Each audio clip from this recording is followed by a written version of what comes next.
So there's so much debate about needing or not needing a decider in a design sprint. Why don't we just ask John? Hey John, I have another question for you.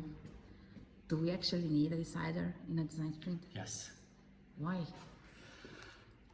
It's not so much the design sprint in itself, because that can work without decider, but you need to consider what happens after the design sprint, right? Because all of the decisions you make in a design sprint would reflect on what happens after and how you build it. And if you don't have someone in a design sprint with decision-making power, someone who's accountable for the project afterwards, then the team is just going to make decisions on what they think it's important, but then they will face the disappointment of seeing those decisions not being implemented. So that's why I feel like it's very important to have someone who can make sure that whatever is decided in a design sprint can also translate in execution afterwards.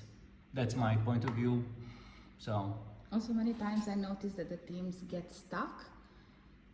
yes, that's also something that happens, and generally deciders really help with that to move things forward.